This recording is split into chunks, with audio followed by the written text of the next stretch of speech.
श्री इंद्रदेव नारायण शाही ICS तभी से बाबा के भक्त रहे जब आप उत्तर प्रदेश सरकार में थे।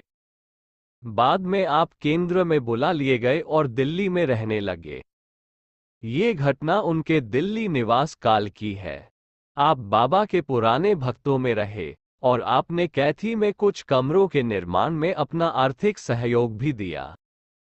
कहा जाता है कि एक बार संभवतः 1971-72 में आप सपत्नीक बाबा के सानिध्य में कुछ दिन व्यतीत करने की लालसा से कैची आए और बाबा के दर्शन कर प्रसन्न हुए। भंडारे में प्रसाद पाकर जब आप पुनः उनके दरबार में उपस्थित हुए तो बाबा ने तत्काल उन्हें दिल्ली लौट जाने का आदेश दिया। आपने कभी ऐसी कल्पना भी नहीं की थी कि बाबा आपको अपने पास नहीं रहने देंगे। बाबा के इस शुष्क व्यवहार से आप दोनों मन ही मन बहुत दुखी हुए। बहुत अनुनय विनय करने पर भी उन्होंने आपकी प्रार्थना स्वीकार नहीं की और कहने लगे, घर किस पर छोड़ आए हो? बाद में यही कहोगे कि बाबा के दर्शन करने गए थे, हम लुट गए।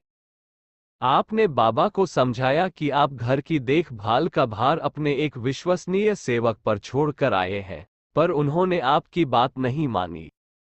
आपको उसी समय दिल्ली वापस जाना पड़ा। घर पहुंचते ही आप आश्चर्यचकित हो गए ये देखकर कि आपके विश्वसनीय सेवक ने आपका अधिकांश कीमती सामान बांध लिया था और वह उसे ले जाने के चक्कर में था।